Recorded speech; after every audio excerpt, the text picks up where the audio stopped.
Good evening, everybody. Welcome to the North Fair Oaks Community Council. A meeting for the October the 25th, 2018. I'm sorry, I'm just coming back from a long day, so bear with me. Mitzi, if we can get started with roll call, please. Of course. Chair Everardo Rodriguez. Here. Vice Chair Beatriz Cerrillo. Here. Council Member Rosario Gonzalez. Council Member Linda Lopez. Here. Council Member Rosaura Lopez. Here. Council Member Jennifer Ruiz. Youth Member Francis Santos. Here. Thank you. We'll proceed with public comment. I see only one here, but this is for one of the issues that is going to occur later on. If anyone wants to have public comment now, they may speak up to 2 minutes on any topic not on the agenda tonight, and you would need to fill a slip that can be given to you by the front table. The council may not discuss or take actions on any items that are not included on the agenda tonight. And the next item will be swearing in for 2 new council members, 1 full council member and an alternate youth council member. They're both here. Yeah. So that's Mr. Blair Whitney and Esmeralda Rosales.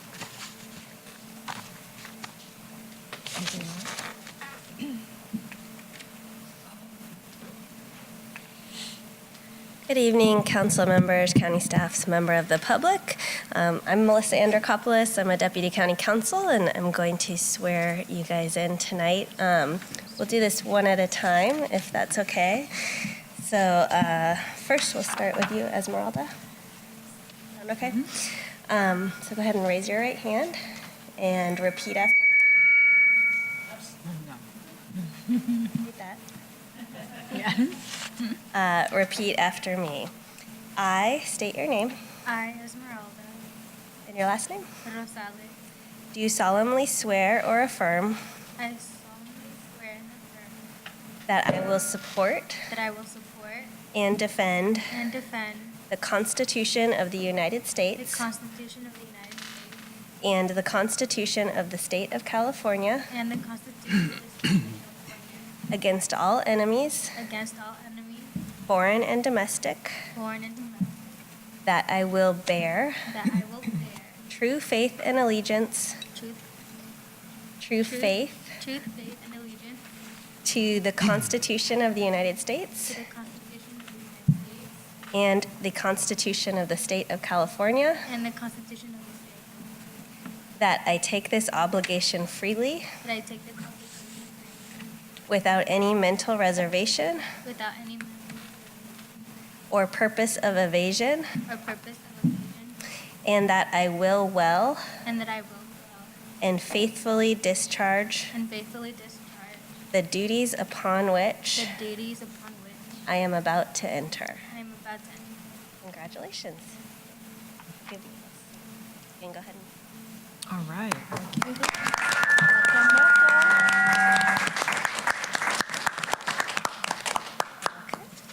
Are you ready? Yep. So go ahead and raise your right hand. I state your name.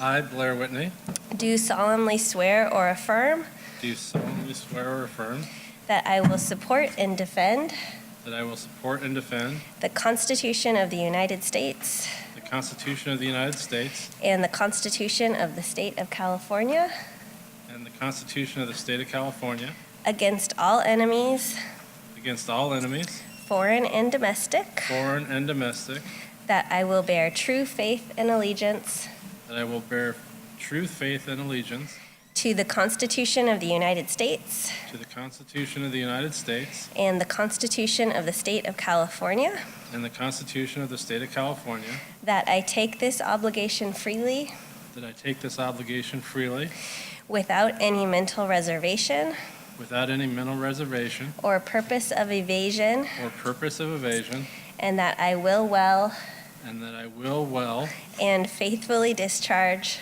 and faithfully discharge the duties upon which I am about to enter. the duties upon which I'm about to enter. Thank you and congratulations. Thank you. Thank you. Get that back. And he has gone to several meetings. I've seen him sitting here.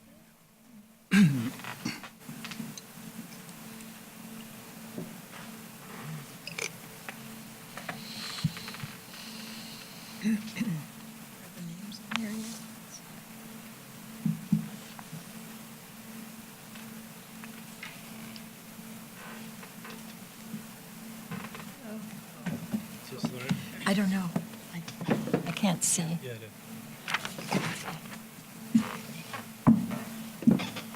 Thank you very much, Melissa. And welcome, Esmeralda. Welcome, Mr. Whitney. Whitney.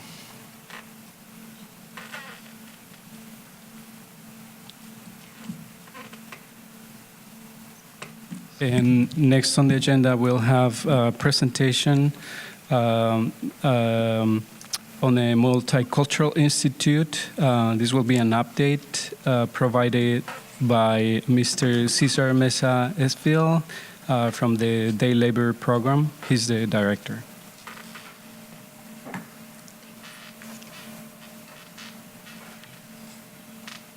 Good evening, council members, county staff, and public.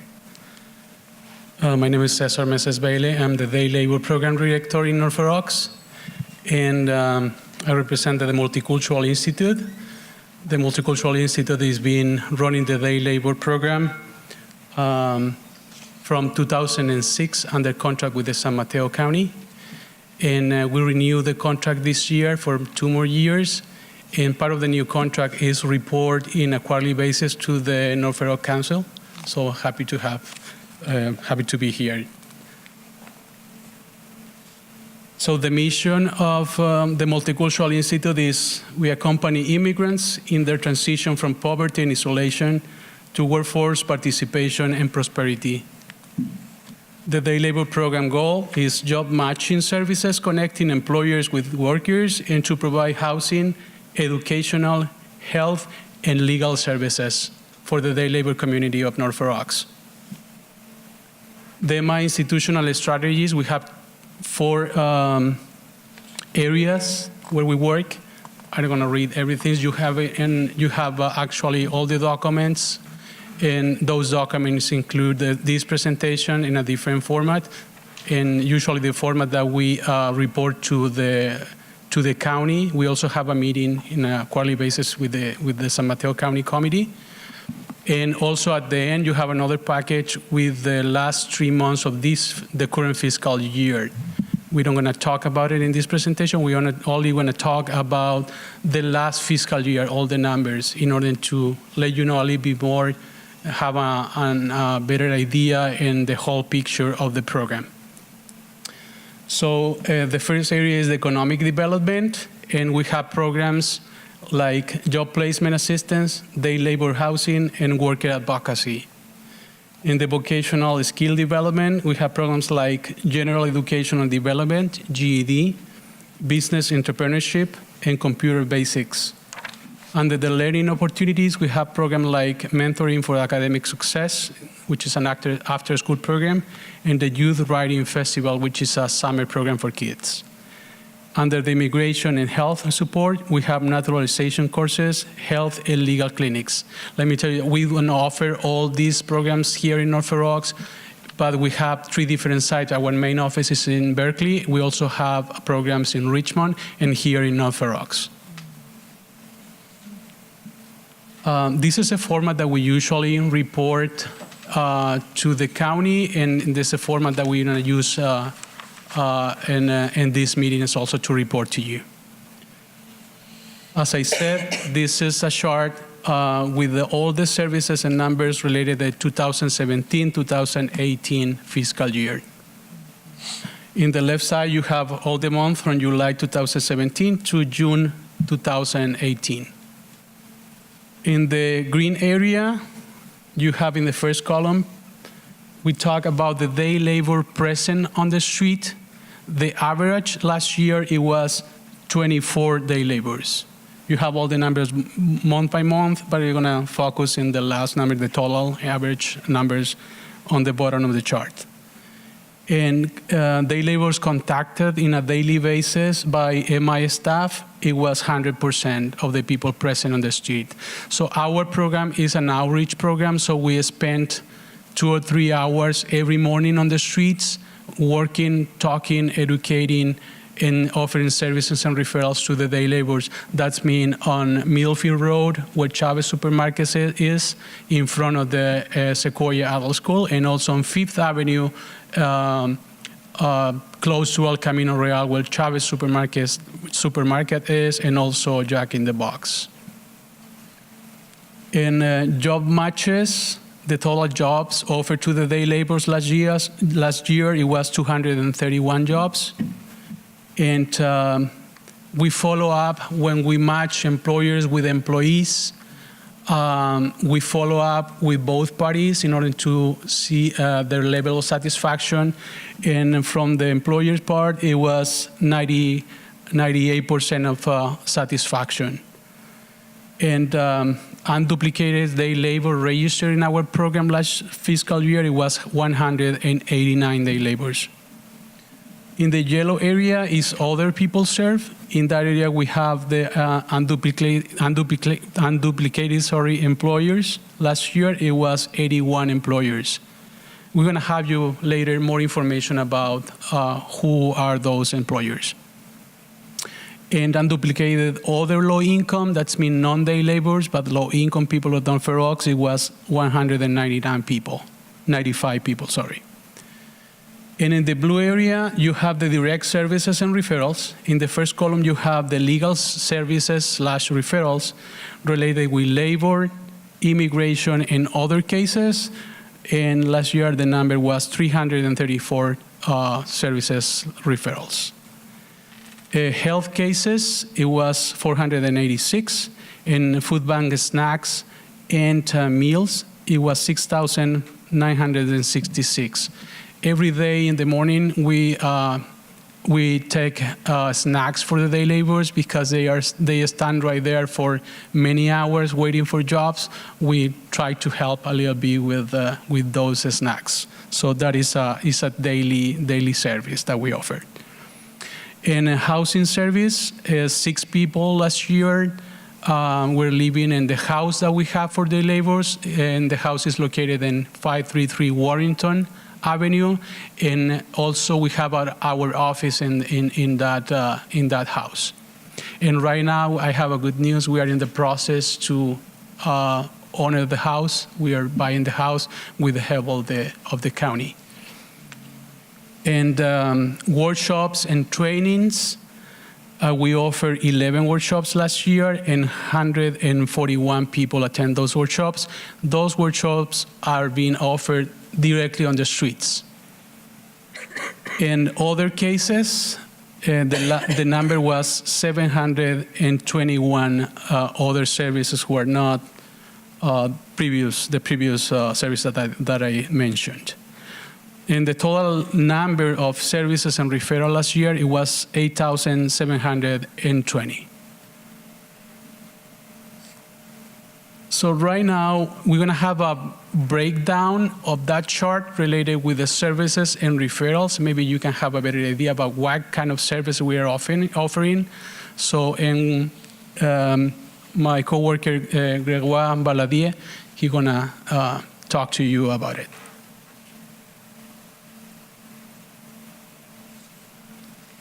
Thank you.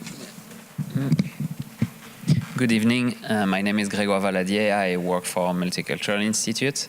Good evening, everyone. So a little breakdown of the services for last fiscal year.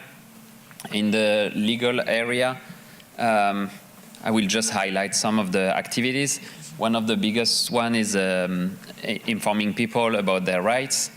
So we have Know Your Rights, mostly around immigration, but also workers' rights. immigration procedures and referrals to other agencies and services in the county is also one of the main activities.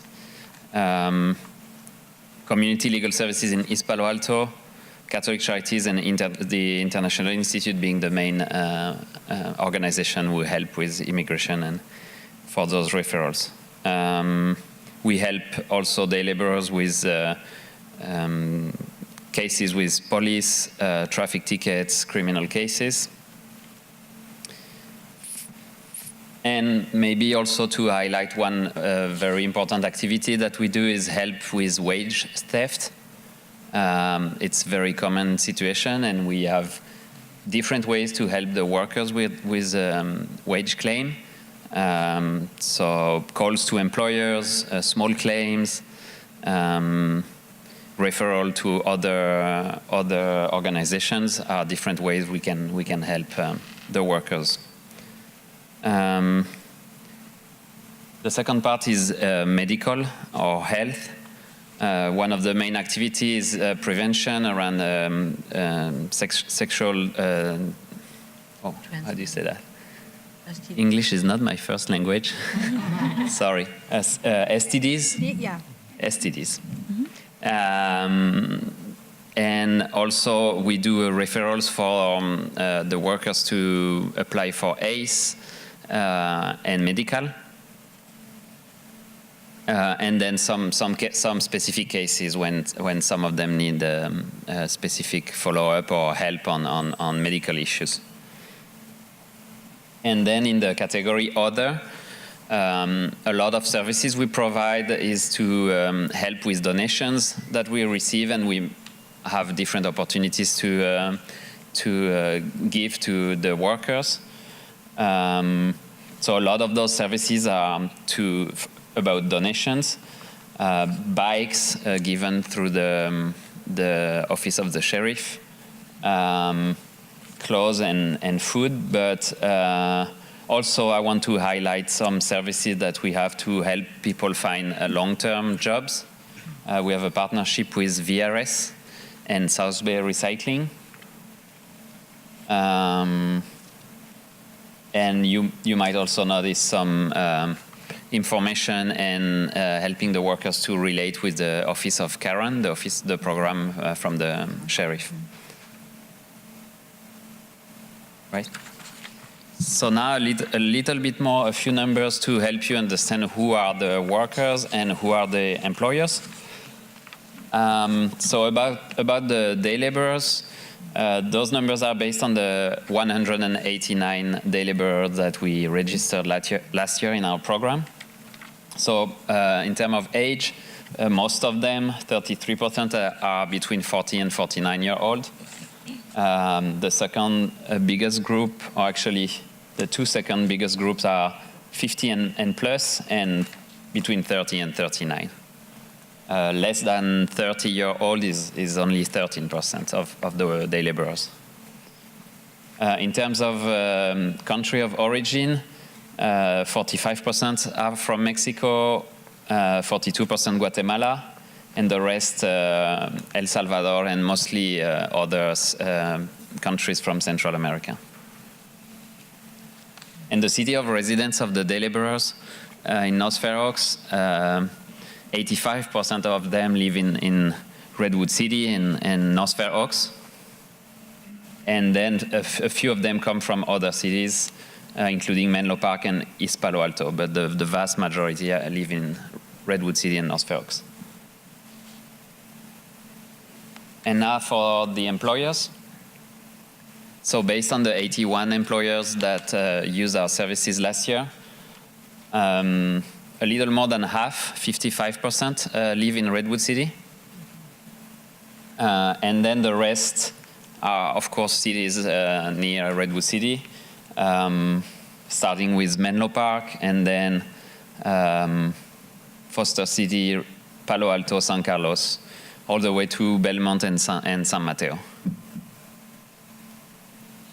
Most of the employers, 88%, are residential individuals who are looking for workers for something in their house.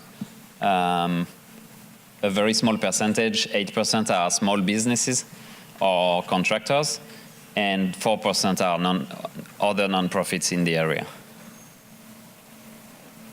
And how the employers reach out to us or find us, almost half of them, 49%, is word of mouth through previous employers or friends who refer to our organization. And then internet, number that we try to increase to find more employers, only 16%. And then referrals through staff members of the organizations, 19%. And a big partnership that we have in the area is with the Catholic Worker House, who refer a lot of employers to us.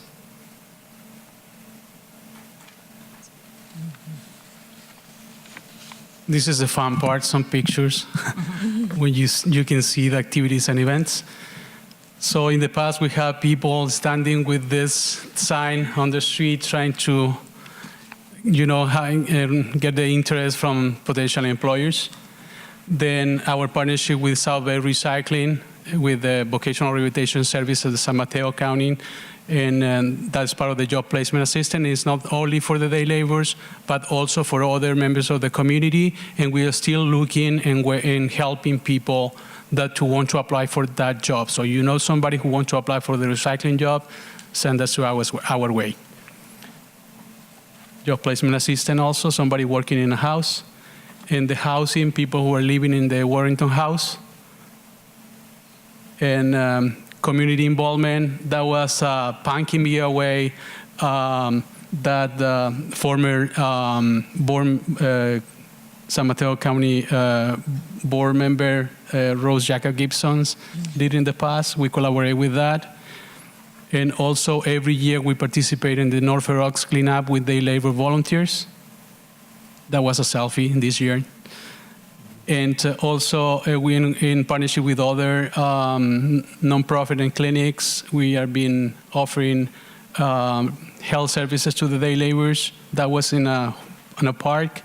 This one was last year. We offered flu shots, free flu shots at the Samaritan House Clinic on Fifth Avenue.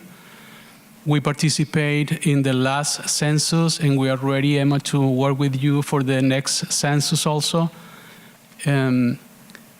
And this is a daily outreach, talking with the day laborers on Fifth Avenue.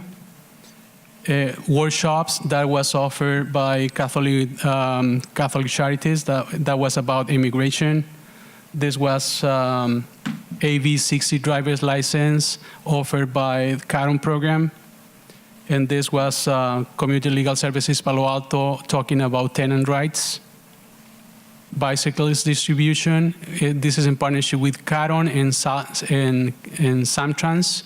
So we have been offering in the last 12 years more than 400 bikes to the day laborers. In a monthly basis, we have a cleanup, and we clean up our office, which is a street, so with the help of the day laborers. That is something in return to the community. Also, sport is important things. This year, we won actually the Catholic Charities tournament, and that is day labor participating in the community academies of the sheriff office. Also, the day laborers are participating at the beginning of the North Fair Oaks forward planning. And every year, and this is an announcement, every year we have a Christmas celebration for the day laborers. We call it Navidad Jornalera. And we offer a meal, gifts, raffle, and it's a lot of involvement from the community. If you want to volunteer, we will be happy to have you with us. So all those pictures are pictures of the last Navidad Jornalera. This year is going to be on December 19th. Which is a Wednesday, and is usually at St. Anthony's Church. We usually have around 150 people attending that event. That is our presentation. Thank you very much. Thank you very much, Cesar. If council members have any questions, please go ahead. Not a question, but clarification. Go ahead, Beatrice. Your direct services and referrals for other. So in this list, when it says one backpack, it's because that backpack was gifted and then it was used, or are these things that can that you would like to see more of, like phones or backpacks? I know bikes are really important because as we come across these items or on this list, then we can also refer them to you, to your That would be program. wonderful. Yeah, those are items that are really helpful because they are waiting right there on the street. You were talking about backpacks, also jackets for the winter time, and bicycles. Thankfully, we have enough right now. But for the Christmas event, everything is welcome because we offer gift for everyone, and then a raffle when we offer tools, gift cards, whatever is helpful for the day laborers. So, Thank you. thank you. Any other questions? I just want to congratulate you, Cesar, on keeping the organization. I mean, how many years now? 12. 12 years of, excellent, comprehensive work in our community, and I just want to thank you. I noticed, though, you did not mention the work done with the families at Fair Oaks.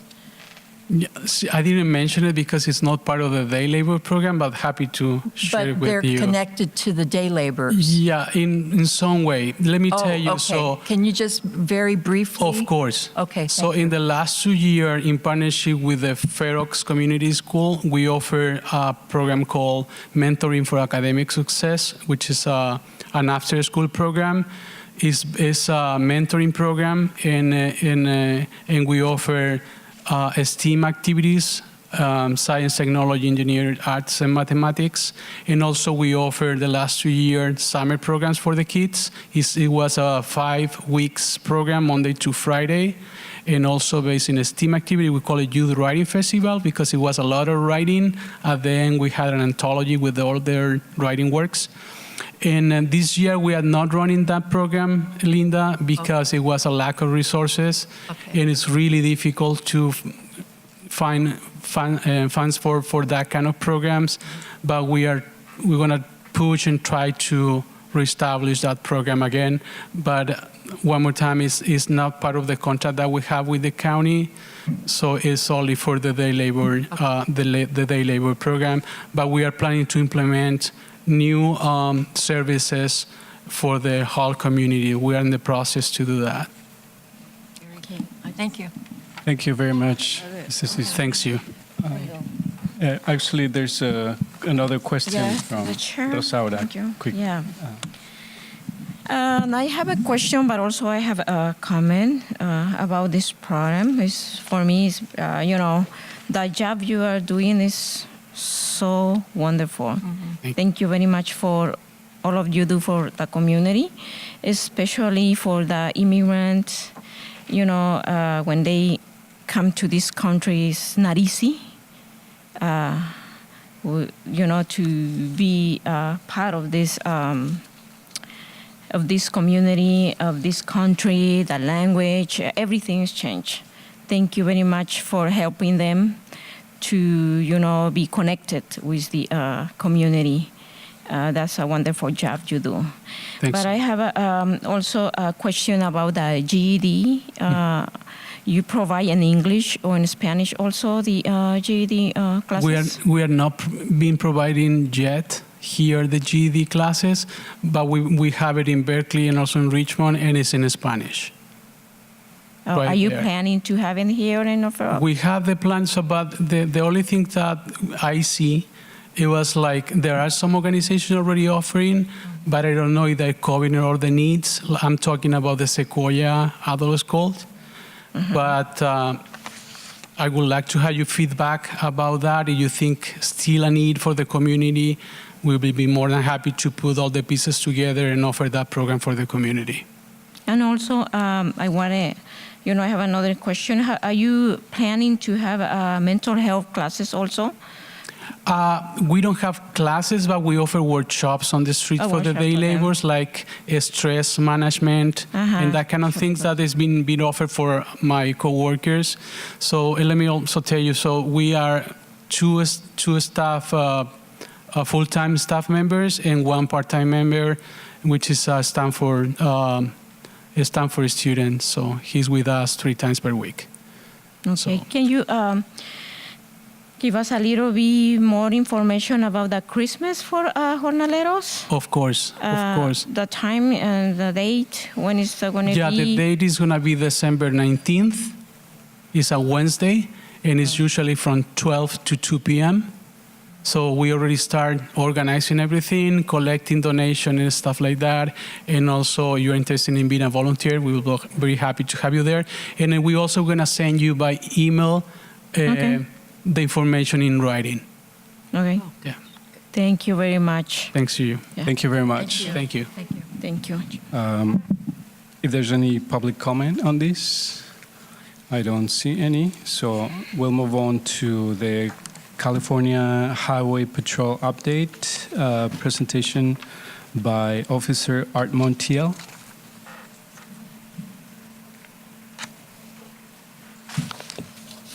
Good evening, council members, citizens of North Fair Oaks. My name is Officer Montiel with the California Highway Patrol.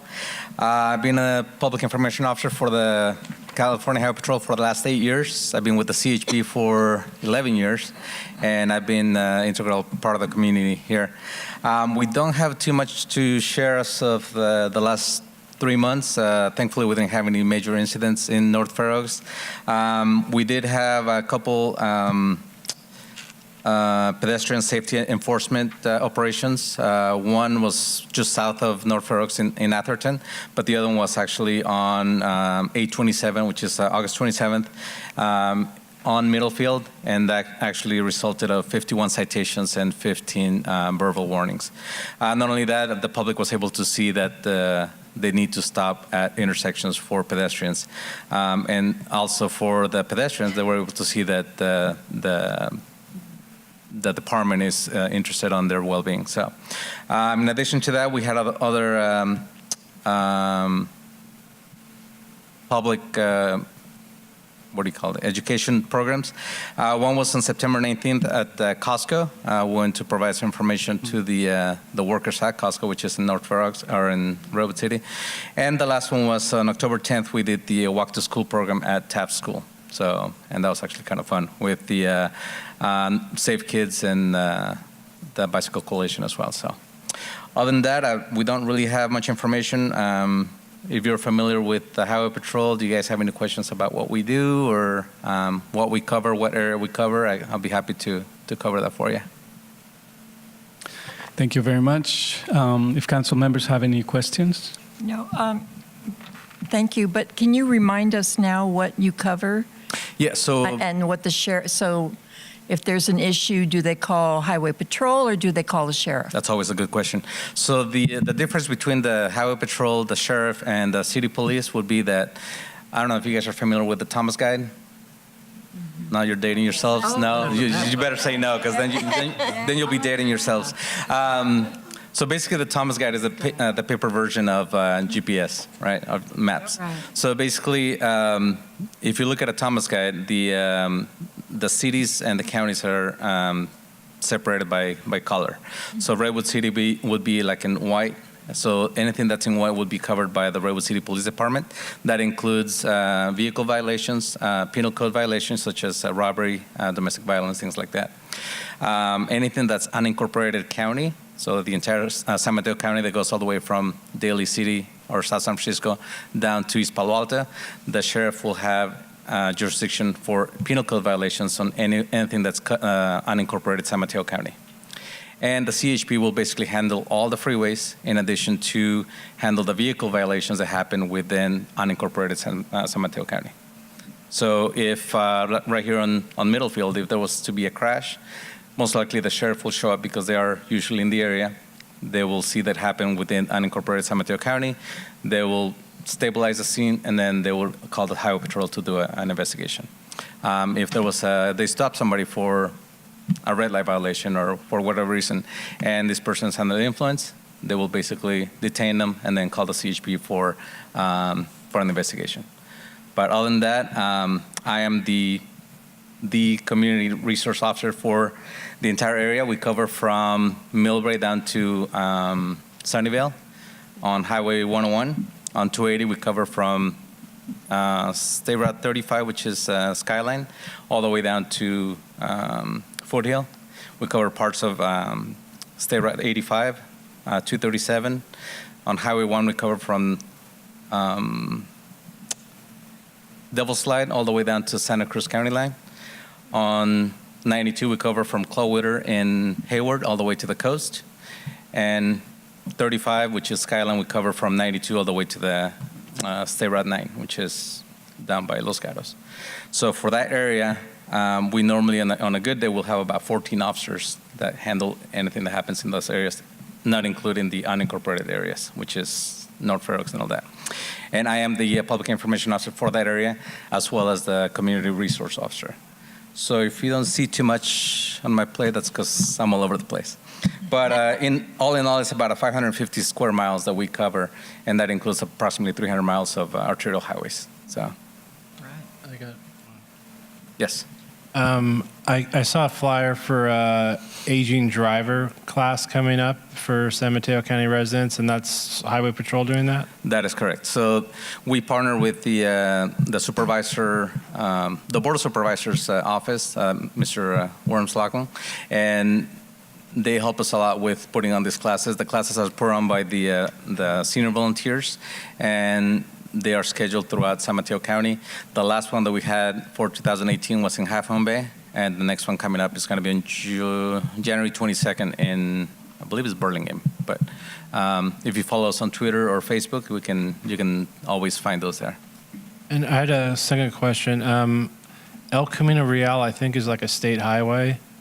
And sometimes there's just weird construction where, like, I wonder, are they allowed to just, like, shut lanes and do stuff like that? And I guess every city in their jurisdiction regulates it, but a lot of it's unincorporated. And I don't know if it's, like, kosher or not to just, like, put up some cones and close off 2 or 3 lanes at very busy times. Is CHP ever involved, or are they informed that this is going on? Or So, although we cover all the state highways, any highway or state highway that goes through the city normally is taken over by the city. So El Camino will be covered by Atherton, by Redwood City, by Menlo Park. So we'll cover whatever area falls into the unincorporated. So that's where it actually helps to look at Thomas Guide, because then you'll see that in Atherton, there's a small little area that you have to go through Atherton to get to that nice little light yellow area that I don't know how it got there or how somebody designed it, but that's our area, and we have to get to that one. So El Camino, the same as with Woodside Road, which is State Route 84, is covered by the city that's basically passing through their city. So anything that's unincorporated, then they'll have to get a permission from or get permits through the Highway Patrol. But if it falls within the city, then it goes through the city. Thank you very much, Officer Montiel. Right. Thank you. Is there any public comment on this item? I don't see any, so we will go on to item number 6, which is a recommendation regarding a use permit pursuant to Section 6398.2 of San Mateo County zoning regulations to allow off-site parking through a shared parking arrangement with 2 nearby properties to meet the parking regulations triggered by the remodeling and expansion of the Chantilly 2 restaurant located at 3001 El Camino Real. And this presentation will be given by Lisa Osasa, who's the Deputy Director of Planning Department. All right. Good evening, council members, staff, and members of the public. I'm Lisa Awazasa with the Planning and Building Division, or Department. And as mentioned, I'm here today to speak about a proposal for a use permit, which will allow off-site parking through a shared parking arrangement with 2 nearby properties to meet the parking regulations triggered by the remodel of the Chantilly 2 restaurant. The property is located at 3001 El Camino Real, and so that is located on the corner of East Selby and El Camino Real. The applicant, ECR Partners, is proposing to remodel and legalize the interior seating capacity of the Chantilly restaurant, which will be open for dinner only from 5 p.m. to midnight. The restaurant remodel triggers a parking requirement of 40 spaces under the new neighborhood mixed-use El Camino Real zoning regulations. That requirement specifically is 1 space for each 200 square feet of floor area. This slide here shows it's a combination of a site plan and the first floor plan. There is parking available on the adjacent parcels, but these spaces are shared with the neighboring business, K&L Wine Merchants. So an off-site shared parking agreement is needed to provide the required 40 spaces. Under the new regulations, a use permit is required to allow this kind of a shared parking arrangement. These next 2 slides are just showing you the elevations of the restaurant. The proposed modifications are fairly minor with regard to the exterior. The restaurant will continue to look more or less as it has. And these next 2 slides show the floor plan. I realize they're a little bit difficult to read. But with regard to the floor plan and the layout of the restaurant, what I'd like to point out is that with regard to the number of seats, while the current proposal increases the official seating capacity of the restaurant, it has been determined that the prior restaurant owner actually increased the number of seats without authorization. So the current proposal is actually consistent with regard to, with the prior resident's operational capacity in terms of the maximum number of patrons that it can seat at any one time. As such, the current proposal should not have significantly greater impacts than the prior restaurant did with regard to parking, traffic, and noise. So this slide here shows the locations of the designated parking areas. The proposal includes the provision of 16 spaces at the Polyclean Cleaners site, which is located about 700 feet further down El Camino Real, and 25 spaces on a nearby site, which is owned by K&L Wine Merchants, for a total of 41 spaces, which does meet the 40-space minimum requirement. A valet service is proposed to facilitate the off-street parking arrangements, similar to the service that was provided by the prior restaurant. An additional 27 spaces are available on the adjacent parcel, just immediately adjacent to the restaurant, and in the lot behind the restaurant. However, since the publication of the staff report, staff has learned that there are some further details that need to be worked out with K&L Wine Merchants to clarify the number of spaces that are actually available to the restaurant, specifically between the hours of 5 and 7. It's clear that all of these spaces will be available to the restaurant after 7, but the K&L Wine Merchant store, I think the staff report may be incorrect in this, actually doesn't close till 6 out of 7 nights. So there is some further work that needs to, conversation that needs to happen between the business owners to sort out the details as to which spaces will be available prior to 7 p.m. Staff is anticipating that this will be resolved between the business owners. They've both indicated a willingness to resolve the issue. And these revised details will be included in the revised leases and parking agreements that will be required prior to approval of the use permit. The use permit does require approval by the zoning hearing officer, so there will be a subsequent public hearing on the item, and that's tentatively scheduled for December 6th. In the meantime, in response to the letter staff received from the Selby Park neighborhood, staff is certainly willing to facilitate a meeting between the restaurant owner and the neighborhood, and the restaurant owner has indicated he's willing to participate in such a meeting, should one be necessary. In addition, or perhaps instead of a meeting, planning is certainly willing to work with the applicant to provide written answers to the questions posed in the letter as well, before there's any final decision on the use permit. I should mention that the public hearing will, before the zoning hearing officer, will also be noticed 300 feet, as required, legally required, 300 feet notification. So at this point, with regard to tonight's meeting, staff is recommending that the North Fair Oaks Council provide a positive recommendation for approval to the zoning hearing officer regarding the proposed use permit for off-site shared parking for the remodeled restaurant. While there are some details that remain to be resolved regarding the use of the nearby parking spaces prior to 7 p.m., both parties have indicated their willingness to work this out, and staff and the applicant are also committed to working with the neighborhood to address any questions and concerns prior to the zoning hearing officer meeting. Any additional questions or comments or concerns the council may have would also be forwarded to the zoning hearing officer. So that concludes my presentation. I'm certainly willing to answer any questions you may have. Thank you very I should mention the applicant is also here as well to speak. Thank you very much for your presentation. And before I open the floor for questions from council members, I would like to acknowledge also a letter that was sent to all of us, or most of us council members, by the Selby Park Neighborhood Association. We have a couple of their members here in the audience. And so the letter is in regards to concerns about the potential impact that this project would have in that specific residential area, bringing, of course, not only more parking issues, but also potentially additional traffic to the area. And so they have several concerns. We can facilitate, by all means, the letter that we receive from them, and among some of the additional concerns to parking and traffic increase is also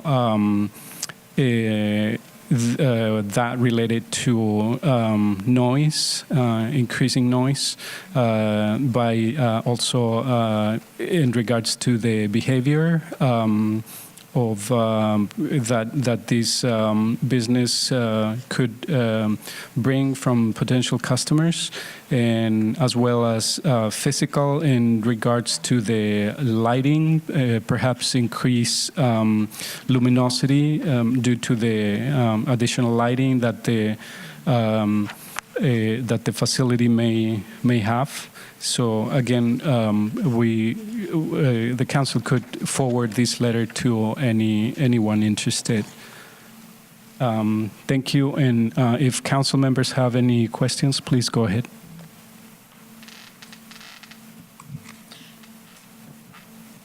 Hi, Lisa. It's been a while. Howdy, neighbor.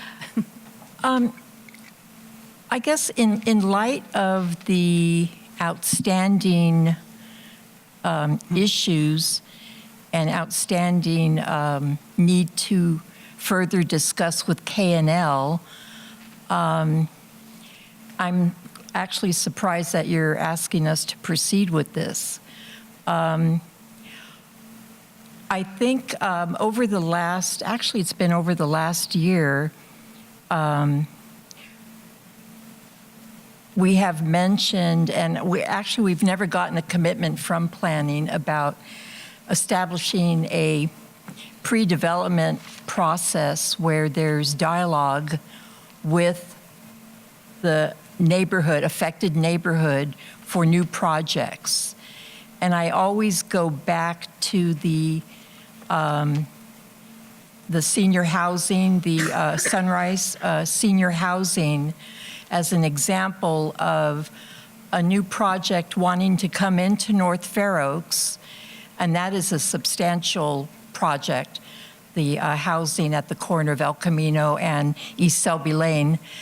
And I always go back to that as a good example of how a developer and owner can work with the neighborhood, affected neighborhood, and work out all the different kinks and issues and concerns, and then finally result in an agreeable plan to move forward. That is my neighborhood, and the problems that we had with the previous owner were substantial enough for that neighborhood to say, hey, wait a second, we want to get these issues worked out ahead of time before an agreement is reached. And as I said, in light of you're saying there's a little something going on with K&L, the fact that they close at 7, yet the restaurant wants to open up at 5 o'clock is an issue. And also, I noticed that the staff parking is not part of the formula. I read through the document and I couldn't, it's not clear, maybe it's in there somewhere, but I didn't see the number of needed staff parking spots as part of the general formula for needing the 40 parking spots. So there's a number of questions that I have. And also, the letter from the Selby Park Neighborhood Safety and Health Committee points out some additional questions and concerns about this. I love the idea that a new restaurant's coming into the area. That's great, because we're going to lose, we've lost some other restaurants. But we need to get this worked out ahead of time. And unfortunately, we do not have anything in place that allows neighborhoods to have a pre-development process dialogue with planning and with the owners. And we need to get that in place. So we don't have to go through this every time a new project comes to our attention. So I'm sorry. Yeah, I'll stop at that point. Yeah, let me just respond to a couple of points.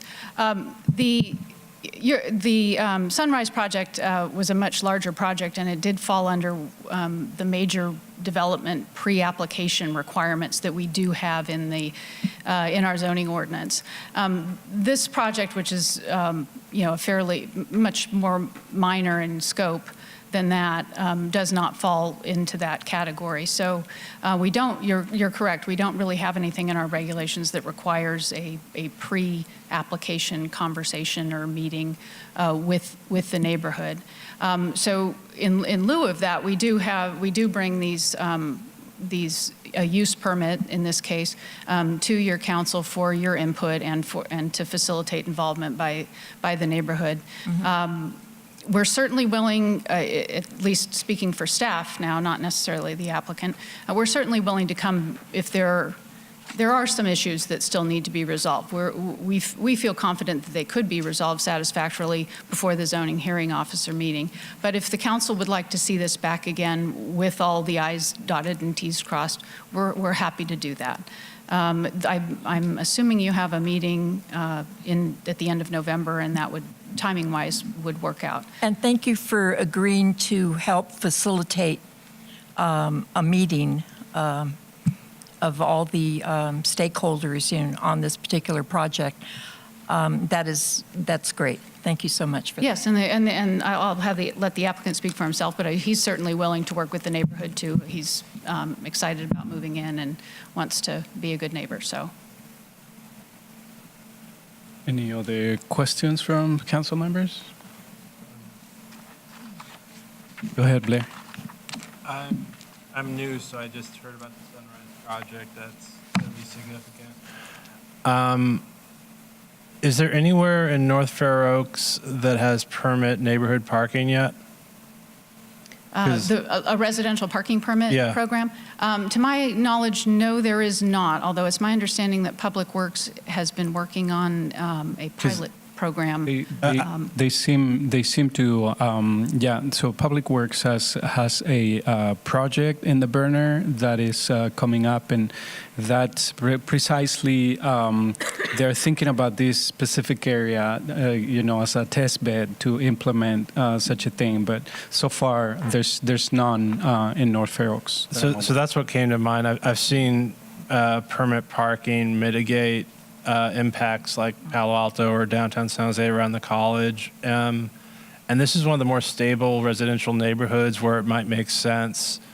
I wouldn't hold up a project as a contingency that you have permit parking, but it might address some of those issues down the road, and this would be a good candidate for like a pilot project.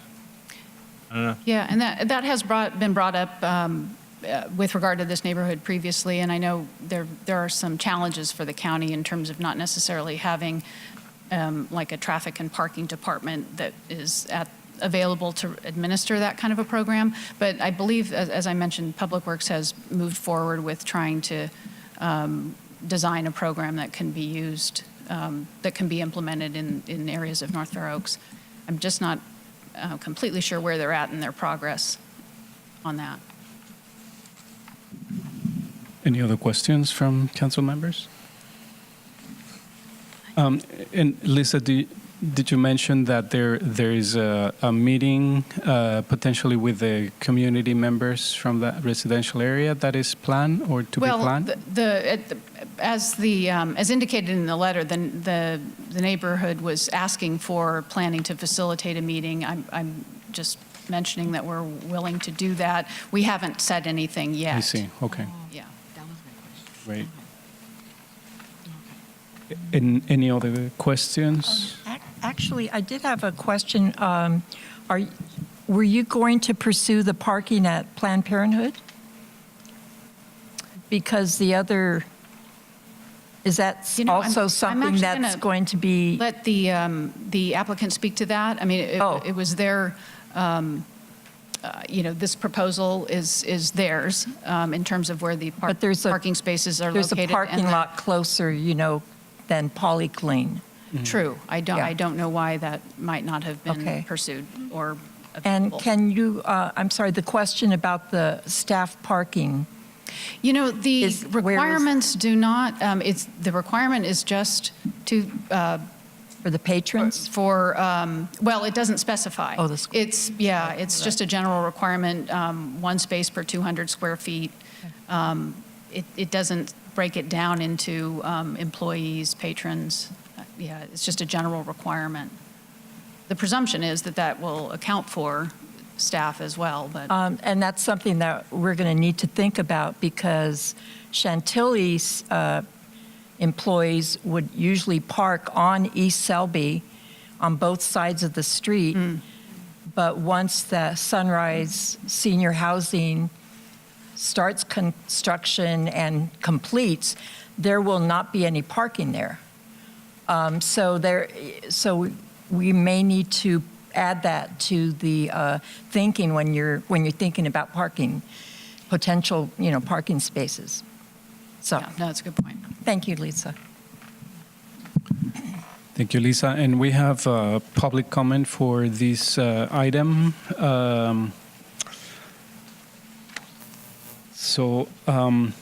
Mr. Kent Mansky, I know you might be talking about this issue, though you put on agenda number 7, but you meant 6. Okay, great. Go ahead, please. Come up to the podium. And you have 2 minutes. Thank you. Hi, I'm Kent Mansky from the Selby Park neighborhood. I'm going to strongly recommend that the council not make any motions tonight or not make any motions to support this until all the numbers are resolved. What I am holding in my hand here is a binder from 1998 to 2000. And this binder contains all the correspondence that we had with the Chantilly owners and the County of San Mateo regarding our concerns for that development 30 years ago, almost 30 years ago. We were lied to, we were deceived. All the information that we brought to the county to demonstrate that the seating count was wrong, that environmental impact reports should not have been exempt, that parking exemptions from the zoning regulator, zoning, wrong term, were improper, were ignored, and the permit was issued. All the problems that we identified in the letter to you, we identified back in 2000 and 1999. And we bore the brunt of the errors, the deception, and the dishonesty. I have had a very brief conversation with the owner of the new restaurant and briefly had the opportunity to meet him. I do believe there is much integrity in his intentions. We just need to really make sure we are not bluffed again, because it would really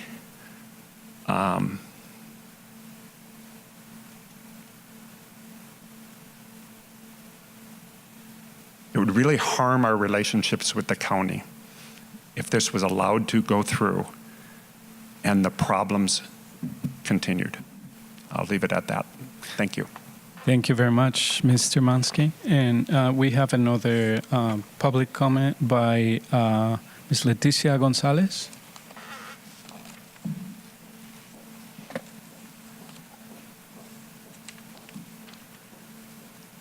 Good evening, everyone. Thank you for allowing me a couple of minutes to speak as to this matter. So I am here to support the request of off-street parking. My name is Leticia Gonzalez. I'd like to thank Councilmember Lopez's comments. I think her comments are valuable to the discussion, as well as the comments made by the previous person who just stood here. And I think it is important that there be open dialogue between the owner and the people that live right behind the proposed project here. But I would also like to suggest that everyone make a couple of considerations. For one, this has historically been a fine dining restaurant. So it's not a bar. While they do have historically served alcohol, it's not a bar. It's a fine dining restaurant that's probably not located in a typical fine dining area, right? There's a liquor store on one end, and you got the hanky-panky on the other end, and there's an alley kind of towards the back. So naturally, there's going to be a lot of the noise and behavior that's listed on this letter that I've reviewed from the residents right behind this proposed project. So it's always been, in my experience, a respectable place of business. It has employed local residents. As a fine dining establishment, you're getting people from Atherton, and you're getting local people coming in to dine at this restaurant. So I think it's important for this area to maintain that kind of a business. I think it improves the area. I think it improves the neighborhood and the community. Like I said earlier, it's always been a very respectable place to go and to dine and to dine or whatnot. Enjoy the company of others. So as this project moves forward, I agree that there should be a lot more dialogue, and obviously there's some questions that need to be answered. But I would ask everyone to please consider that the restaurant shouldn't be penalized for the social behavior or any kind of illegal dumping that's been a standing issue in that neighborhood. Some of these issues raised are existing issues. They exist, and it's not solely because of this particular establishment. So I would like to just encourage everyone to take that into consideration as this project moves forward, that this is a positive project for the community. And while there are things that do maybe need to be addressed and more discussion, I encourage that. But I would also support you to please take into consideration and not penalize this establishment for already existing behaviors. Thank you. Thank you, Ms. Gonzalez. And where is your place of residence? Because you didn't state it here. I live within walking distance From the restaurant, Okay, yes. great. Thank you very much.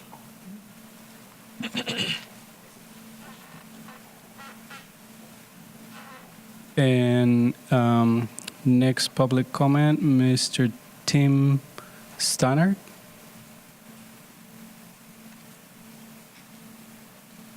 Thank you. I am. And I'm sorry, before you begin, is your place of residence here within North Fair Oaks? No, I'm the tenant of the restaurant. Okay. So I'm really here just to answer a couple of questions I don't think were necessarily made clear to you from the staff. We had and I wish we could we get the slide back up with the parking? There's just a couple of things I want to clear up with you, and one of which is clearly there's been some bad behavior from the prior restaurateur that's affected the community. I want to make sure that I'm not tainted by the sins of the past restaurateur. But I do want to clarify a few things. We have agreements in place for all of the parking. There is nothing left to be cleared up. We have a signed agreement from K&L for the parking. We haven't countersigned the agreement. That's the only piece that is not complete. And the only reason we haven't countersigned it is because we don't have a permit to go forward. What's not clear and what was the inaccuracy of the fact that this lot is actually not 19 spaces, it's 29 spaces, but it is not available from 5 p.m. It's available from 7. So in total, we actually have 78 parking spaces available to us, either between 5 p.m. to midnight. The prior tenant, which caused quite a lot of issues, had 10. So I don't know what the number is when you multiply by 8, but we have 8x the amount of parking that the last resident had. At the same time, we've also removed seats from the restaurant. I know that was a big part of the problem before was that the restaurant was permitted for 40 or 50 seats, 80 seats. But when we counted the restaurant, when we went in, he had 210 seats actually in the restaurant. We've removed the seats down to 124 from what was before, which was 210, and we've multiplied the amount of parking available by 8 times. So if anything, we feel, well, certainly there was some bad behavior that happened in the past. We feel we've gone above and beyond to try and resolve those issues proactively. Were there any other questions you had about the project that I could answer for you? Certainly Linda? the issues about, and just to be clear, this is an interior remodel project only. We're not building a new building. We're simply remodeling the interior. So any issues that exist with regards to noise or light or sound are issues that have pre-existed with an existing restaurant. We're not making any changes that would impact lighting, impact noise, impact traffic, impact anything else. In fact, if anything, by removing about 25% of the seats in the restaurant, we're probably lessening the traffic impact. Go ahead, Linda. Your numbers do not match what we're reading. Sure. Okay, the numbers are not, they don't match. Okay. So I don't know, so now we have 2 sets of numbers? There are, yeah, correct. Your numbers don't match. Because these numbers are incorrect. There are 10 spaces, there's 29 spaces in this lot, 10 of which are available all day long to us, 19 of which are available to us in the evening. There are an additional 16 spaces that we've reserved from Polyclean at 6 p.m. 8 spaces available from K&L on the side here, and then an additional 25 spaces available from K&L as well. So a total of 78 parking spaces.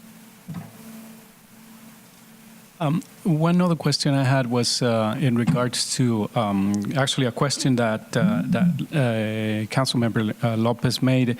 It was in regards to approaching the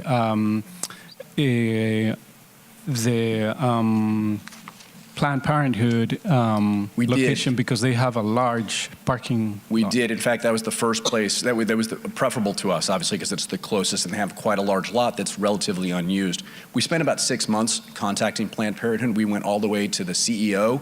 The national CEO apparently is the only person that can make a decision about subleasing their parking lot, and they refused us. Oh, I see. But we would be more than happy to go back. It would certainly be easier for us than crossing over 5th Street to Polyclinic. It would, any other council members with questions? The other thing I should point out is because those parking spaces are only available in the evening, we've gone ahead and agreed to not open the restaurant during the day, which obviously is detrimental to our business, but in an effort to be a good neighbor and not impact the street parking, we don't think it's fair for us to open if we don't actually have the parking.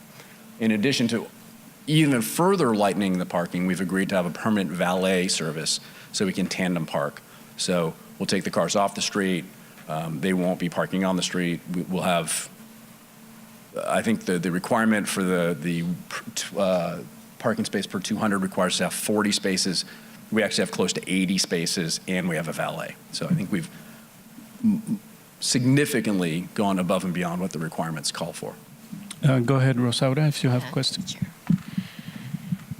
Yeah, you said you're going to remodel inside only, Correct. and for how long the remodeling construction is going to be? We should be complete by January. We're in construction now. We should be complete by January. Okay. So, but it's going to be so noisy, or are you planning to just? The noisy part is happening right now. Okay. And it should be done by tomorrow. The noisy part is cutting through the slab, the saw cutting that's going through the slab. That'll be complete by tomorrow. Okay. Okay, thank you. Thank you very much. Thank you.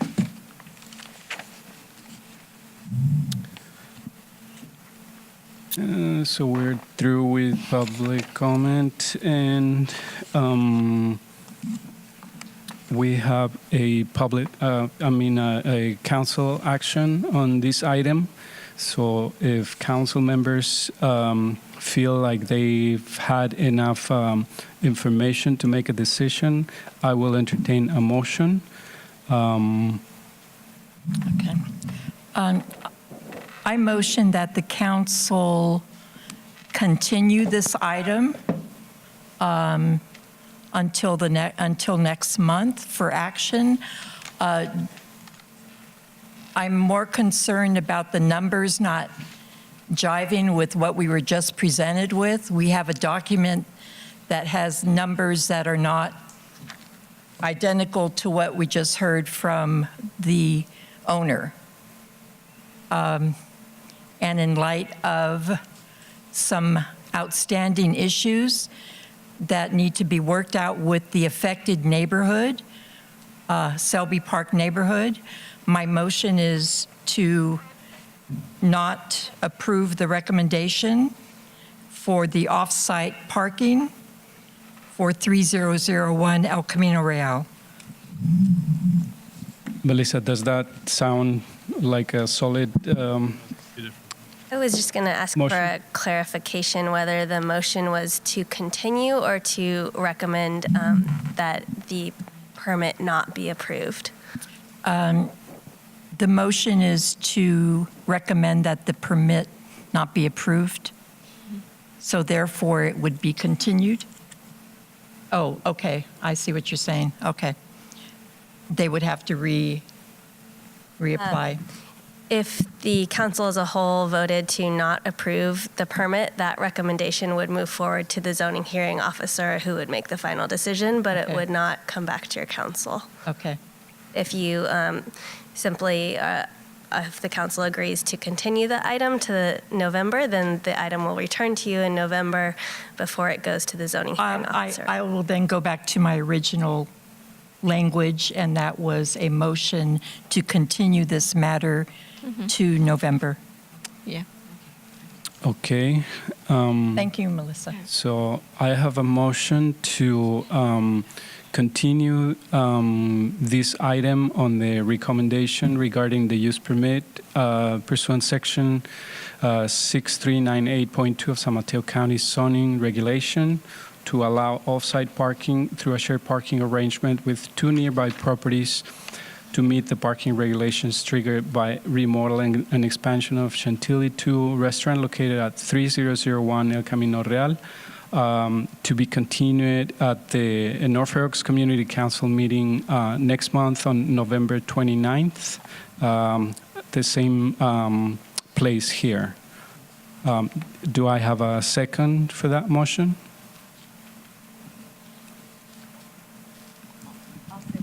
I'll second the motion. We have a second. We have to vote, right? Okay. So all those in favor, please say yes. Yes. Yes. All those in opposition, say no. I'm sorry.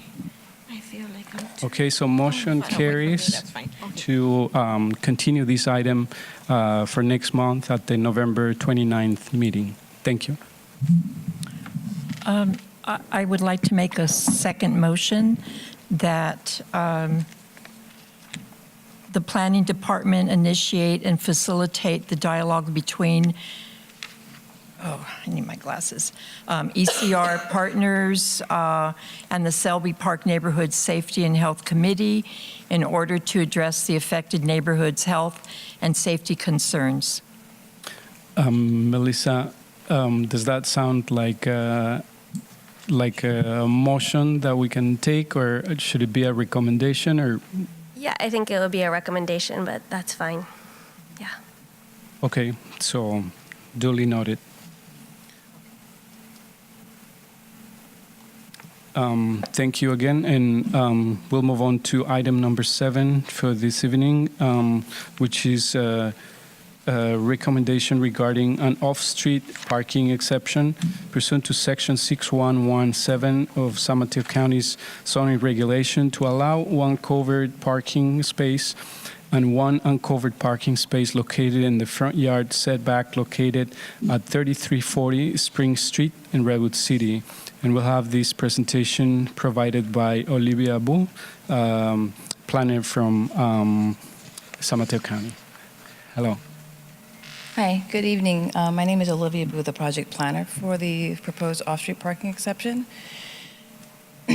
Wanted to just walk you through some slides and explain the project and then answer any questions that you might have.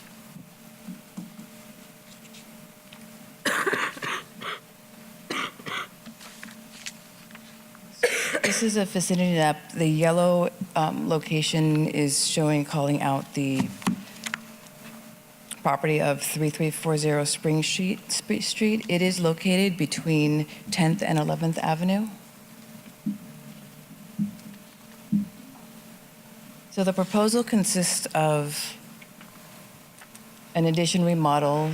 The addition is 946 square feet. It is proposed to the back of the residence, and it will consist of an expanded family room, expanded kitchen, a third bedroom, a master bedroom, a second bathroom, and then a laundry room. The request for the exception is to allow one covered parking space, which already does exist, where two are required, and then to allow one uncovered parking space, which is located in the existing driveway within the front setback. This is a photo of the existing property. This is the overall site plan. What I had called out in the red is the area of the proposed addition. And then I'd arrowed out to the existing one-car garage for the property. And then the blue triangle is the proposed uncovered parking spot located in the front setback.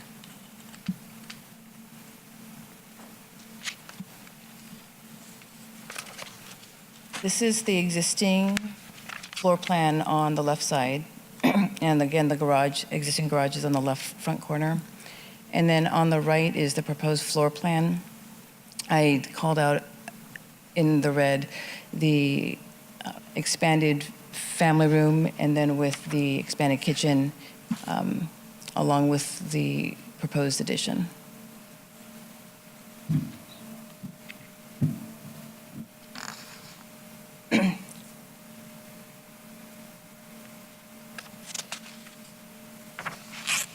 Staff has done analysis, as is shown in the staff report, that shows the compliance with the zoning district, the S73 zoning district, and lot coverage and footprint that's allowed for the property, including the height and setbacks. Also wanting to show you the elevations. I wanted to call out in red the areas for, you've got on the left side, the rear elevation, the right elevation on the right, upper right corner, calling out the addition there, and then the bottom left is the left elevation calling out the addition, and the front elevation would generally remain the same.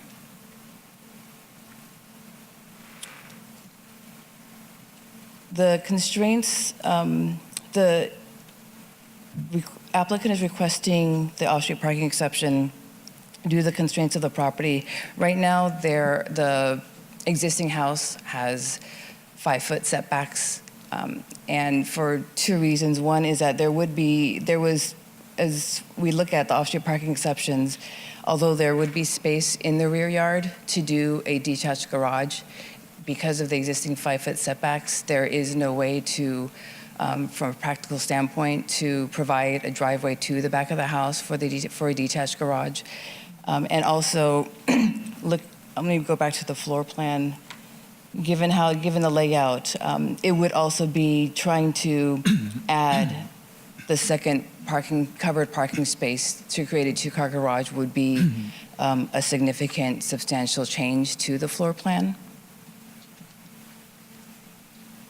And hence, they are requesting to retain what they have, and then to propose the second parking space to be uncovered in their front yard.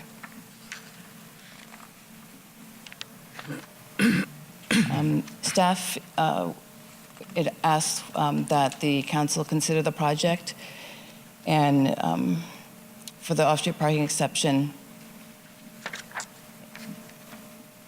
And if staff has found that the establishment, maintenance, and conduction of the off-street parking exception is nearly in compliance, as it was discussed in the staff report in terms of the zoning district. The project is staff level approval. There is no public hearing at this time. Staff has not received any comments in opposition, comments period, and definitely no comments to date for opposition to the project. The planning department is recommending approval. I wanted to walk you through this. If there's any questions that I could answer regarding the project. Thanks very much, Olivia, for your presentation. If council members have any questions in this regard? I had a question about the tree. Is that considered heritage or not? It was considered a significant tree that the project that was processed as part. Well, it was a separate tree removal permit that was processed earlier, a few months ago, and it is within the footprint. Let me see if it shows. It's in the upper right corner. But is it what they call heritage? Let me double check on the, I have the tree. I'm sorry, I don't know cottonwood. I don't know. Yeah, it was processed as a significant, so not a heritage. Oh, okay. Yeah. Were the nearby residents notified? Yes. About this? And you said you didn't hear any concerns, complaints, not etc.? today. I have not. Okay. I guess the only concern I would have in regards to parking in this area is that right behind that property there's a large apartment complex. Mm-hmm. So I'm sure that that usually generates additional parking issues. Plus, it's not right in front of the school, but it's near that area. No. I'm trying to figure out where it is. Florence. Oh, I'm looking at it. Yeah. Oh, oh, there we go. Okay, this is spring. We But- might be able to see it on the vicinity map. Is it? Okay, 8th, 9th. Yeah, but I guess if you didn't hear any concerns or complaints from residents, then that is probably not an issue that they're currently facing. Right. Any other questions from council members? Go ahead, Blair.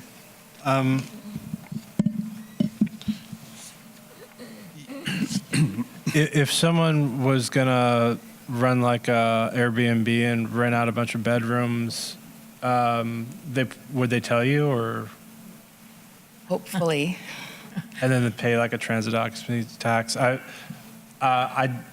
believe that they have the right to do within reason what they can with their property, but if it turns into like they're renting out 3 or 4 bedrooms and there's like a ton of cars, obviously the neighbors will then start saying there's a problem. Yeah, we work on a complaint, a complaint basis. We definitely receive inquiries and comments on the possibility of wondering if they notice, a lot of cars or individuals coming and going.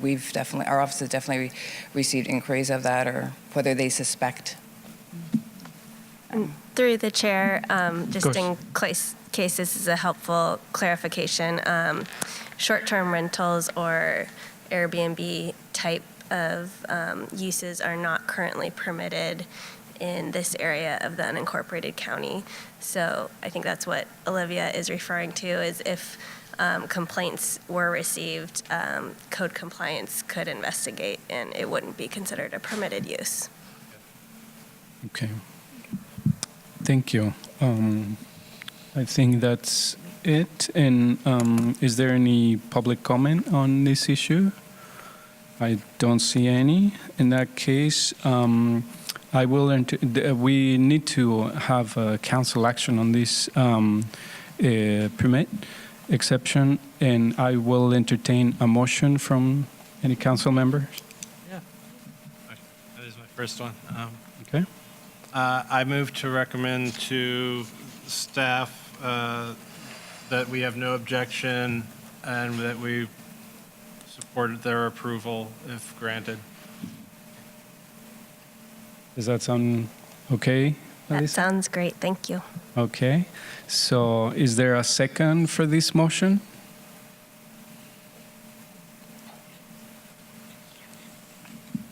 Okay, I'll second. Okay. So those in favor say yes. Yes. Yes. And those opposing it say no. I don't see any. So motion carries. Thank you.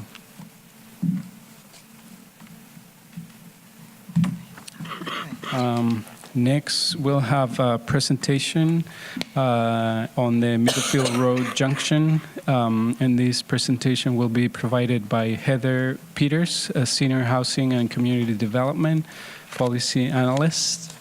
Hello. Hello, thank you, council members, county staff, as well as members of the public for sticking it out and waiting through the whole process of the long meeting today. This is not the proper slideshow. This is an old slideshow. Can I give you a stick?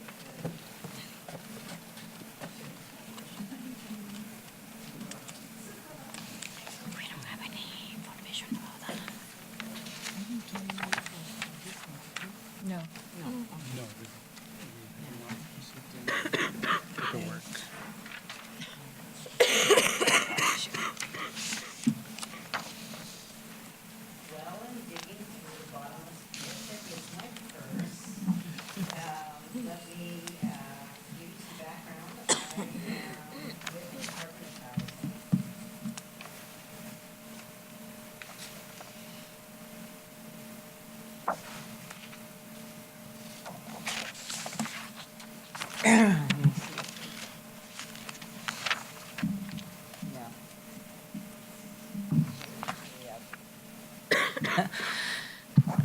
Okay, I won't have the pretty pictures, but I am here to update you on the Middlefield Junction redevelopment of what is now a vacant lot at 2700 Middlefield Road, which is the parcel directly behind the North Fair Oaks Community Medical Center here. The process was long in coming and was a joint effort between the county and Redwood City, where we jointly contributed funding to undergo a long planning process, a master planning process. And we had representation during that planning process from Supervisor Slocum, the mayor of Redwood City. We had the Redwood City County city manager, and we had the assistant county manager, as well as the executive director of the Sequoia Health District, because there was a great deal of interest in making sure that everything we do with that parcel comes through the lens of the health of the community, in addition to community-centered services. May I ask if I might have this item put to the end of the agenda so I can see if I can find the correct slides? Because it's, Let me see. it would be much nicer for everyone to see what's going on the parcel. Okay. So, Would that be okay? I suppose that. Or would you, I can go on, but No, that'll be fine. Let me try and find Go it. ahead and take your time. Thank you. So the next item is a ratification of the North Fair Oaks Community Council letter of support for participation in the North Fair Oaks Community Resilience Program grant proposal.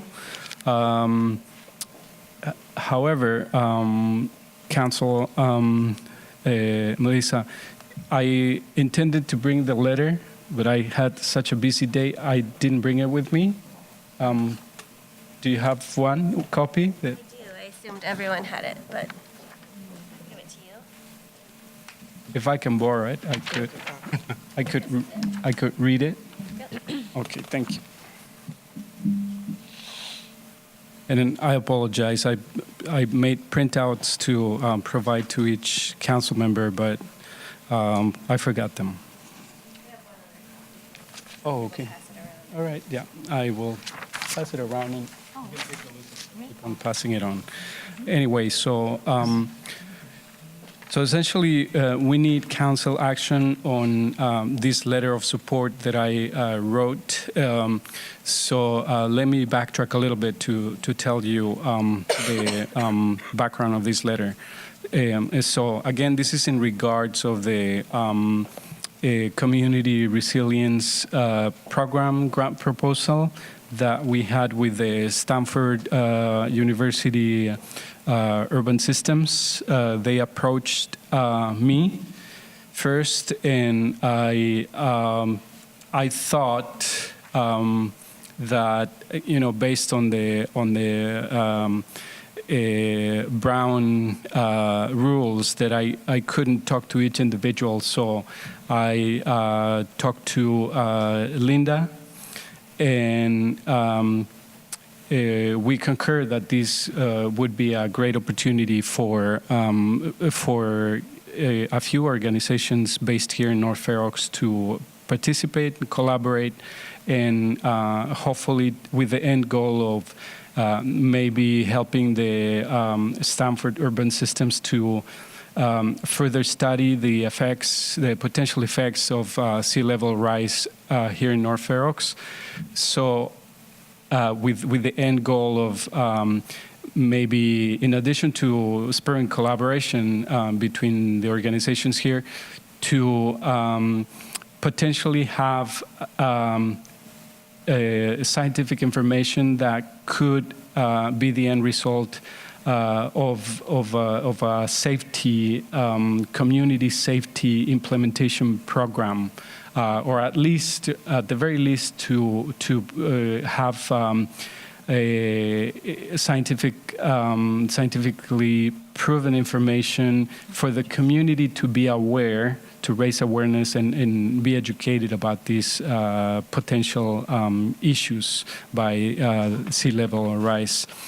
And so Linda and I concur that this was a good proposal, that we should try to take advantage of the organizations that were willing to collaborate.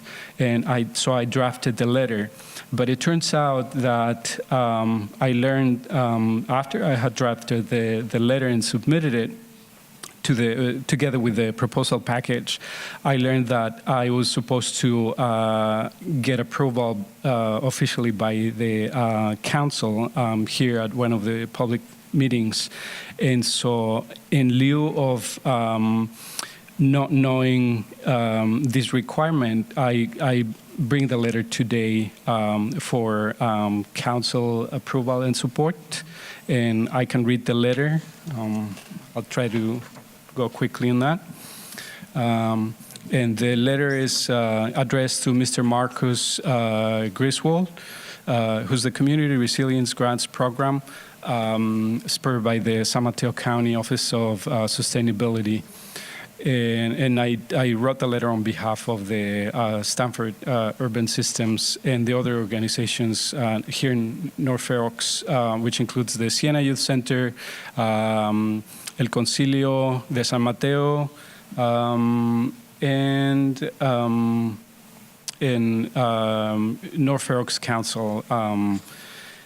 And it reads, Dear Mr. Griswold, I write on behalf of the North Fair Oaks Community Council in support of the North Fair Oaks Community Resilience Program grant proposal. This project is a great opportunity for collaboration that would bring together community-based organizations in North Fair Oaks, such as the Siena Youth Center, El Concilio de San Mateo, and North Fair Oaks Community Council members with the Stanford University Sustainable Urban Systems Initiative.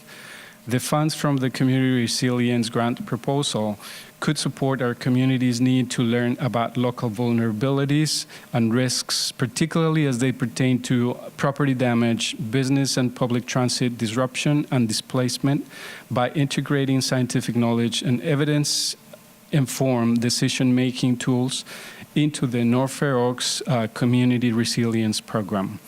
The North Fair Oaks Community Resilience Program would build awareness and preparedness at the individual level through civic education and participation in resilience planning to empower the most vulnerable youth, working class families, and small businesses in North Fair Oaks, and potentially transform them into beacons of local resilience.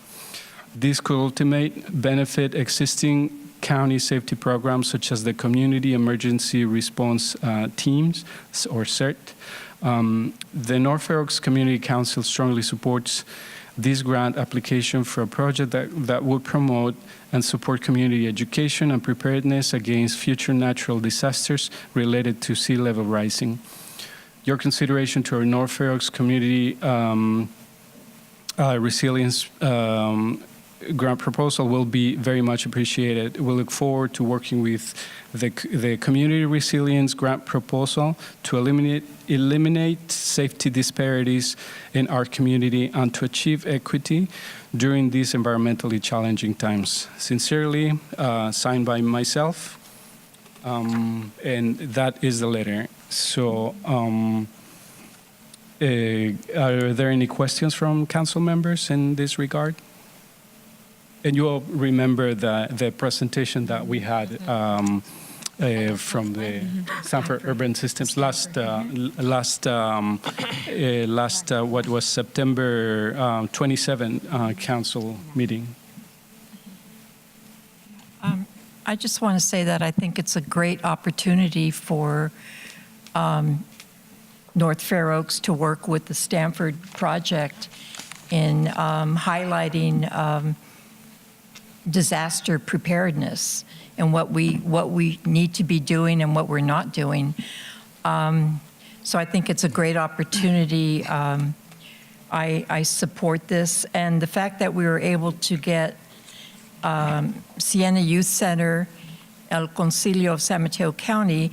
And actually, Sequoia Adult School will not be a primary participant, but will provide resources and assistance on the helping to set up some of the training. So, but they don't have the capability right now to be a full partner on this. But they have committed to giving us that consultation and resource. So I think it's a great opportunity. We never really, we don't talk about disaster preparedness. We get reports maybe once a year when the El Nino's coming or when the weather's shifting. We'll get someone here giving us a report on what's going on. But I think it's it's something good that we need to provide, and we need to provide these tools and education to our community, and I think it's a good thing. I support it. Thanks, Linda. Are there any other questions from council members? Yeah. Go ahead, Blair. Yeah, I totally missed the previous council meeting where you probably went over the grant proposal in That's great correct. detail. So, Yeah. but on general principle, I totally support asking for any available grant money anytime there's an opportunity. And I do actually really care about disaster response. They had a great California shakeout drill, and I was at work and like 2 of us participated. Everyone else was like, could care less. And where you work, where you live, where you spend time, it's important because when there's a disaster, it's too late. You're going to just not be thinking. And if you have practiced at least once, you kind of know a few things that will probably mitigate the injuries and loss. So yeah, I hope the grant is received favorably, and I have no problem, supporting your letter. Thank you, Blair. Any other questions from council members? Basically the same thing. Otherwise, I can, is there any public comment in this regard? Or questions for that matter? Otherwise, I will entertain a motion from a council member on the ratification of this letter.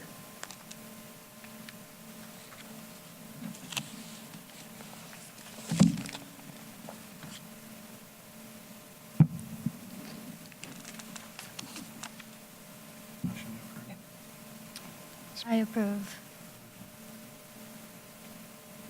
So you're going to make a motion? Yes. Okay. So can you help her? Sure. I make the motion to approve. And then you can mention the letter of read by Chairman Rodriguez, or so we tie the motion to the letter. Yes. Okay. Okay. If you like, I can try to put that together and see if I get it right, what you intended in your motion. So it would be a motion to approve the North Fair Oaks Community Council letter of support for and participation in the Community Resilience Program grant proposal. Okay. And do I get a second for that? From any council member? I'll second. Okay, I have a second. All those in favor say yes. Yes. Yes. And I guess I don't see any no's. So motion carries for the ratification of the North Fair Oaks Community Council letter of support as drafted. Thanks very much. And then if Ms. Heather Peters is ready.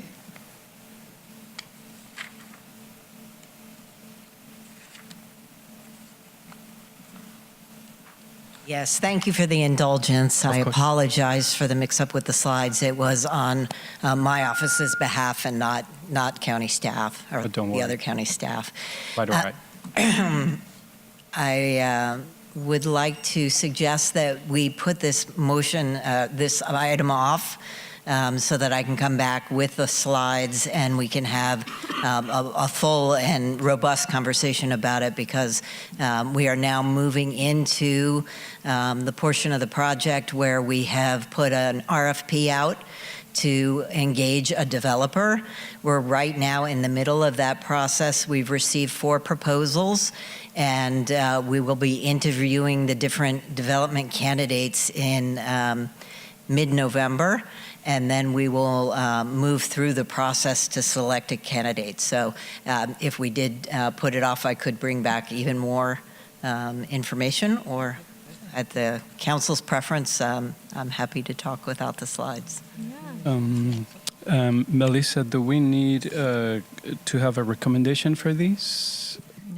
No, it's just a report from staff, so at the council's pleasure. Okay, so yeah, we'll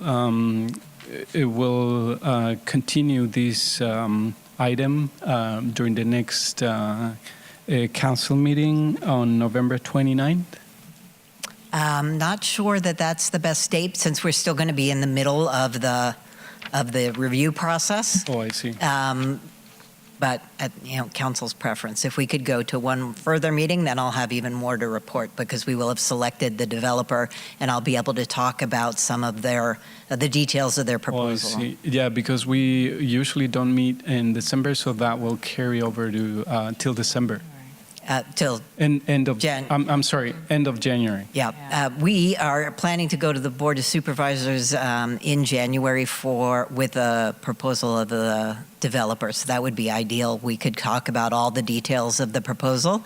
But what I can tell you right now is all 4 proposals would include upwards of 125 affordable housing units, a large childcare center, and a community serving space to be identified by the community, and in a robust community engagement process, what actually goes into that space. So a lot of exciting things to come. So when are you going to do that part? The community engagement, that will be in the beginning of 2019. We'll be signing the contract with the developer, hopefully, ideally in January, once the board approves the selection. And then the developer will begin working with all of the stakeholders, including the council, the community, and all the existing uses here in the neighborhood. This looks like the largest affordable housing project in North Fair Oaks in the last decade. Could we ask for like a handout for our study session? You may not even have Oh, sure. Of course. Just so that we could prepare ourselves in case we're interested in going to the Board of Supervisors and, watching the approval process and voicing any. Oh, I would be happy to. If staff could just let me know what you would like and when you would like it, I'd be happy to do that. And also, the number of units is a range depending on the size of the other pieces. There are only so many things you can fit on the space, but we expect well over 100. And the community engagement process will help us decide what size are those units, what types of preferences are put on the developer to fill those units. We have the information of the community plan. The North Fair Oaks community plan has identified a great need for large family housing, as well as several other needs. So we intentionally decided the size of the project, but not what was going to go in there and who was going to go in there. So we'll be actively engaged on that. And quick question, Mitzi, are we scheduled to have a study session next month in November? That's correct? So November 15th. 15th? 15th, that's correct, because the 22nd, which normally would be the time, is Thanksgiving, right? Okay. Yes, so that would be great if you can come back for a study session. We could dedicate more time to this issue. That would be wonderful. That would be perfect. November 15th. November 15th. Yeah, Terrific. so we'll make sure to include you, as part of the agenda, and Mitzi or Emma will send you the details, the specific Perfect. details. Thank Thanks you very much. I look forward to talking to you all about it. It's a very exciting project. Thank you. Thank you. Okay, and so next we have, do we have a supervisor's report tonight? Through the chair, no, Irving will not be coming today. Okay, thank you. Do we have a county manager's report tonight? Yes, we do. The neighborhood response team met last week, discussed the irrigation plan for Fifth Avenue, the underpass, and getting that plan together. DPW should have that report out to us later this month. Illegal dumping was another hot item. I know the council asked last month if there was a minimum in terms of garbage gallons for pickup. It's 32 gallons per household is the limit. It seems that there are a few frequent homes or entities that tend to be the violators. And there are plans to address, DPW is also working right now on overgrowth of vegetation and street lighting on 5th and Garfield. Another issue that came up, the fire department is conducting their annual inspections throughout the neighborhood. Okay, great. Thanks very much, Ileana. I'm sorry, Fifth and what street? What was the cross street? 5th and Garfield. What is that? I don't know where Garfield There is no Garfield. By semicircular? Oh, Fifth and for more lights? Is that what you're Yes, saying? it's street lighting and cleanup of overgrowth. I wanted to ask you, the NRT, I got some emails from Joan, something about NRT was changing to homelessness. I mean, I got a bunch of emails on that. I don't know what's going on. Yeah, it's actually an internal department meeting on homelessness, so. That's why some date was canceled and. Right, and there's a different time period. Oh, so that's separate from NRT. Yes, we're bringing in homelessness, we're having fire, police, and some of the entities that are dealing with it, and the Center on Homelessness. Thank you. Thank you. And finally, we'll have council member reports. Are there any reports from council members you'd like to share? Please, Beatrice, go ahead. I participated in a cleanup at the Fair Oaks School. It was like a beautification Saturday. And while we were there on Saturday, various families who had gone to the field for their soccer games came over to our side of the school asking to use the restrooms and stating that the restroom next to the field was unavailable.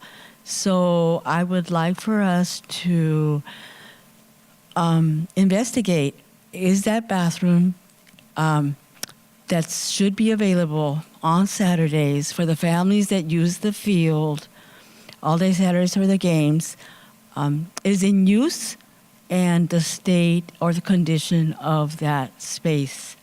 We had this in a discussion about over a year ago, a couple of years ago, I think. It came up, but I would like to know and have somebody who's in charge to report to our council, the state of, and who is in charge of that restroom that should be open as long as there are youth games being played on that field on weekends. What's the location of the field? At Fair Oaks School. Fair Oaks. Mm-hmm.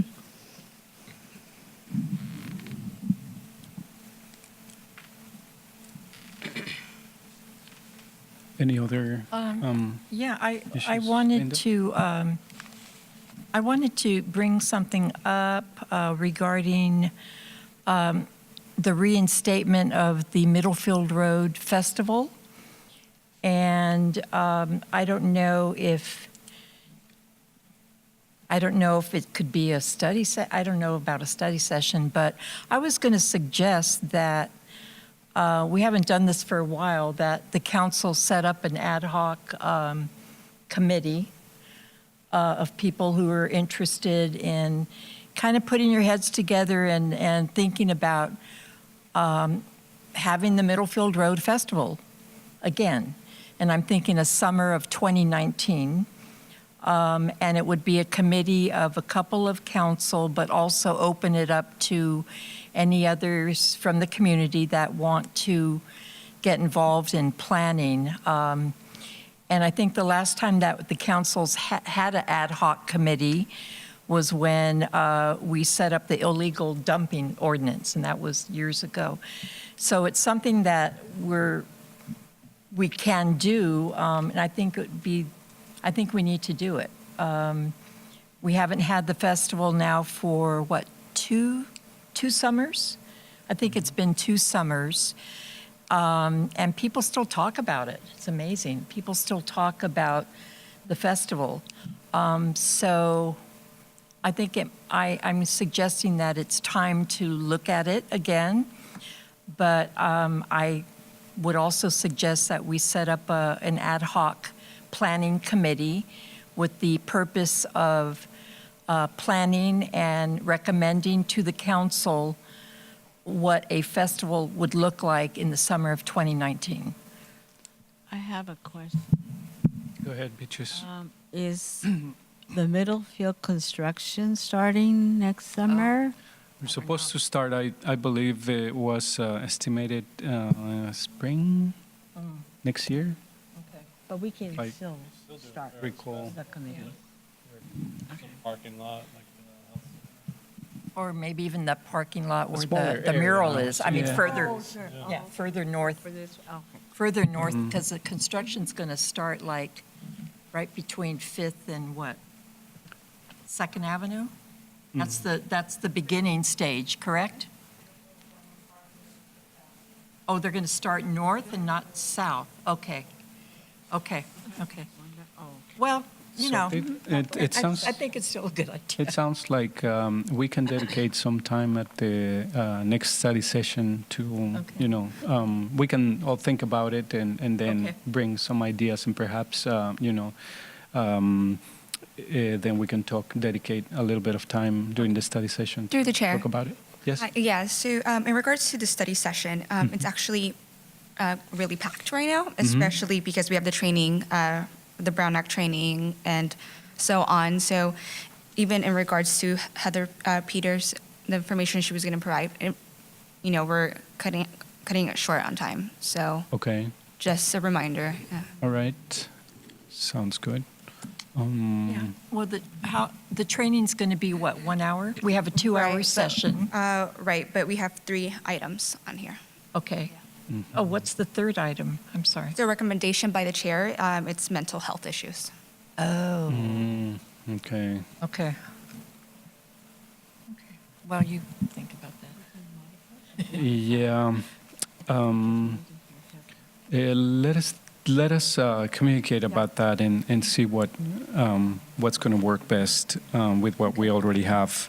But yeah, it would be good to continue this conversation in that regard. And I have a question. yeah, go ahead, Rosaura. Chair, yeah. I participate in the mental health workshop the last Tuesday. I think it was Tuesday. Yeah. Yeah. And so it was successful. Mm-hmm. Very good information for the community and definitions of the terms of the most common mental health problem that the communities face every day, especially the stress, depression, all that kind of stuff. So, but my question is, are you planning to have more my question is for the county. If planning to have more workshops for the mental health or to the community or not? We can take that question back. I believe it was sponsored by the supervisor's office, District 5, in conjunction with behavioral health. So we'll take it back. I don't know if they're taking it throughout the different districts. Maybe But we'll bring it back. different dates, because it was on Tuesday. Some people work from. It's hard for them because they work Monday, Tuesday. Maybe if we have another workshop for maybe Friday or Thursday. Yeah, we'll bring it back. To get more community to come and get this information about. Good suggestion. We'll bring it back. Okay, thank you. Thank you. Yes, and just a brief comment in that regard is that it seemed to have had unexpected success in regards that that more people committed to coming to this program because they had to move it. They had to move it from one location to a bigger area so that they could host more people. So I think there's a real need for those services. So it would be great if we can. A lot of outreach. Yeah. So it sounds like it's something that the community really needs and values. So with that, thank you all very much, and the meeting is adjourned.